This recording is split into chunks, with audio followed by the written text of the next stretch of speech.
Friends, आज हम बात करेंगे सुजलोन एनर्जी के बारे में। और जैसा कि आप लोग देख पाए दोस्तों, पिछले कुछ दिनों से कंटिन्यूअसली सुजलोन एनर्जी में हमें गिरावट होते हुए दिखाई दे रही है। एक अच्छी खासी तेजी के बाद सुजलोन एनर्जी का तेजी हमें थमता हुआ दिखाई दे रहा है और अल्टीमेटली सुजलोन एनर्जी में हमें अभी गिरावट होते हुए दिखाई दे रही है। तो आज इस वीडियो के माध्यम से हम लोग जानेंगे दोस्तों कि आने वाले समय में क्या चांसेस है सुजलोन एनर्जी में हमें कोई कुछ तेजी बनते हुए दिखाई दे सकती है या नहीं, या फिर ग्रेजुअली सुजलोन एनर्जी हमें और भी नीचे गिरता हुआ दिखाई देगा। साथ ही साथ दोस्तों, सुजलोन एनर्जी को लेकर बहुत ही एक अच्छी खबर सामने निकल कर आई है और उस खबर की वजह से हम ये कह सकते हैं कि आने वाले समय में नो डाउट सुजलोन एनर्जी में हमें एक अच्छी खासी तेजी बनते हुए दिखाई देगी। तो वो क्या खबर है और उस खबर की वजह से कैसे सुजलोन एनर्जी में हमें तेजी बनते हुए दिखाई देगी, तो इन चीजों को भी हम लोग एक एक करके डिस्कस करेंगे इस वीडियो के माध्यम से। तो मेक श्योर दोस्तों, वीडियो को स्किप ना कर पूरा देखो ताकि आप चीजों को सही से समझ पाओ और अपनी एक खुद की इन्वेस्टमेंट डिसीजन ले पाओ। लेकिन दोस्तों, मेरी आपसे एक ही रिक्वेस्ट रहेगी कि चैनल को सब्सक्राइब और वीडियो को जरूर से लाइक कर देना ताकि आपको इस तरह की अपडेट्स रेगुलर बेसिस पर मिलती रहे। तो चलिए फ्रेंड्स, वीडियो को स्टार्ट करते हैं। तो सबसे पहले अगर इसके आज के कारोबार पर नजर डालें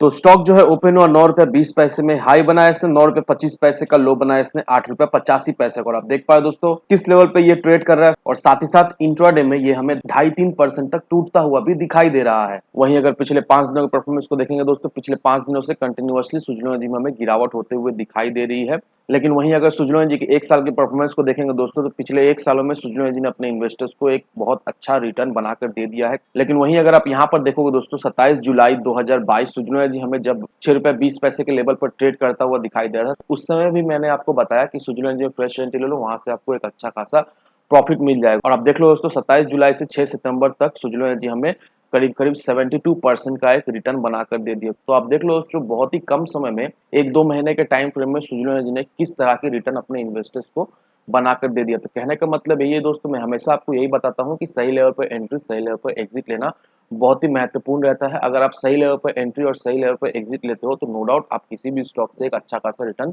निकाल सकते हो। अब रहा सवाल ये कि हम एज ए इन्वेस्टर समझे कैसे कि कौन सा लेवल सही रहने वाला है एंट्री लेने का, कौन सा लेवल सही रहने वाला है एग्जिट लेने का। तो दोस्तों, मैं आपको ये सारा चीज टाइम टू टाइम अपडेट करता रहता हूँ कि कौन सा लेवल पर एंट्री लेना है, कौन सा लेवल पर एग्जिट लेना है। अगर आप उससे फॉलो करते हो तो नो डाउट आप भी शॉर्ट टर्म में सुजलोन से एक अच्छा खासा रिटर्न निकाल कर ले जा सकते हो। तो अब रहा सवाल ये कि हम एज ए इन्वेस्टर्स अभी इस लेवल पर इन्वेस्ट कर सकते हैं या नहीं, क्योंकि ग्रेजुअली सुजलोन एनर्जी में हमें गिरावट होते हुए दिखाई दे रही है। अभी सुजलोन एनर्जी में हमें सेलिंग प्रेशर दिखाई दे रहा है। तो क्या अभी इस लेवल पर इन्वेस्ट करना सही होगा या नहीं, या फिर अभी फिलहाल अवॉइड करें, कौन सा लेवल सही रहने वाला है सुजलोन एनर्जी फ्रेश एंट्री लेने का? तो होपफुली दोस्तों इस वीडियो के माध्यम से आपको क्लियरिफिकेशन मिल जाएगा। अब दोस्तों कुछ इंपॉर्टेंट अपडेट्स को देख लेते हैं। तो यहाँ पर इस आर्टिकल को देखो, इस आर्टिकल में क्या मेंशन किया हुआ है, the bill for India's renewable energy goal by 2030 560 billion. अब दोस्तों इसका मतलब क्या हुआ, इसे मैं आपको शॉर्ट में बता दे रहा हूं। अब एनआईएफ के एमडी और सीईओ सुजय बोस, उनका क्या कहना है? उनका यही कहना है कि इंडिया का जो टारगेट है 2030 तक, अगर इंडिया उसे अचीव करना चाहती है तो इंडिया को अच्छा खासा इन्वेस्टमेंट लगने वाला है। इंडिया को करीब करीब $200 बिलियन का इन्वेस्टमेंट लगने वाला है अगर इंडिया 500 गीगावाट का non fossil fuel energy project अगर सेटअप करती है। और इंडिया को 160 बिलियन का फंड लगने वाला है अगर इंडिया अपने ग्रीन हाइड्रोजन गोल को स्टेब्लिश करना चाहती है। और $200 बिलियन का इन्वेस्टमेंट लगने वाला है इलेक्ट्रिक व्हीकल्स का प्रोजेक्ट को सेटअप करने में। तो अगर ये सारे अमाउंट को अगर हम लोग ऐड करें तो करीब करीब $560 बिलियन का ये अमाउंट आ रहा है। अब दोस्तों इतना अमाउंट लगने वाला है, अगर इंडिया अपना जो गोल सेट किया है उसको अगर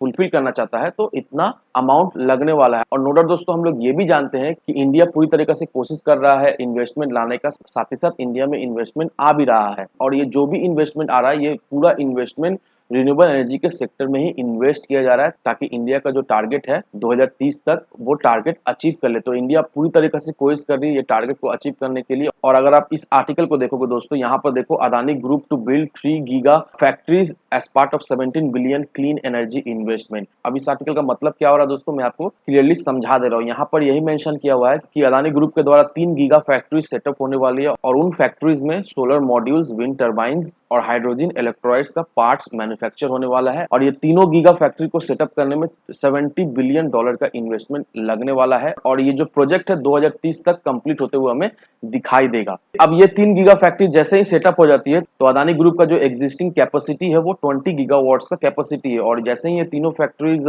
सेटअप हो जाएगी तो अदानी ग्रुप का जो कैपेसिटी हो जाएगा वो 45 गीगावाट्स का कैपेसिटी हो जाएगा। और जैसे ही अदानी ग्रुप की तरफ से ये अनाउंसमेंट आया 3 गीगा फैक्ट्रीज का सेटअप करने के लिए। वैसे ही मुकेश अंबानी की तरफ से भी अनाउंसमेंट आया कि Mukesh Ambani 5 giga factories setup करने वाली है। अब देखो दोस्तों, ये आर्टिकल देखकर हम लोग क्या समझ पा रहे हैं, ये आर्टिकल देखकर हम ये समझ पा रहे हैं कि अदानी ग्रुप ने जो टारगेट सेट किया है वो target no doubt Adani group तो अचीव करने ही वाली है। साथ ही साथ ये जो गीगा फैक्ट्रीज जो सेटअप होने वाली है, इससे नो डाउट सुजला एनर्जी को हमें डायरेक्टली फायदा मिलता हुआ दिखाई देगा। डायरेक्टली फायदा मिलता हुआ क्यों दिखाई देगा दोस्तों, उसे भी मैं आपको बता दे रहा हूँ। अगर आप इस आर्टिकल को देखोगे, यहाँ पर देखो दोस्तों, अदानी ग्रीन एनर्जी और सुजला एनर्जी दोनों मिलकर एक प्रोजेक्ट पर काम कर रही है और ये जो प्रोजेक्ट है वो गुजरात में होने वाली है और ये प्रोजेक्ट का जो टोटल कैपेसिटी है वो 327.6 मेगावाट का कैपेसिटी है और ये जो प्रोजेक्ट जो गुजरात में सेटअप होने वाली है ये 2024 तक कमेंस हो जाएगी। अब ये मैं आपको क्यों दिखा रहा हूँ दोस्तों, ये मैं आपको इसीलिए दिखा रहा हूँ दोस्तों ताकि आप क्लियर हो जाओ कि अदानी ग्रुप के साथ सुजला एनर्जी का एक अच्छा खासा पार्टनरशिप है। अदानी ग्रुप की तरफ से सुजला एनर्जी को अच्छा खासा प्रोजेक्ट मिलता है और आने वाले समय में ये पार्टनरशिप हमें कंटिन्यू रहते हुए दिखाई देगी और अदानी ग्रुप जो ये गीगा फैक्ट्री सेटअप कर रही है, नो डाउट सुजला एनर्जी को इससे डायरेक्टली हमें बेनिफिट मिलता हुआ दिखाई देगा क्योंकि ये गीगा फैक्ट्री में जो भी विंड टर्बाइन्स के पार्ट्स या कुछ भी मैन्युफैक्चर करना होगा तो इससे डायरेक्टली हमें सुजला एनर्जी को ऑर्डर मिलता हुआ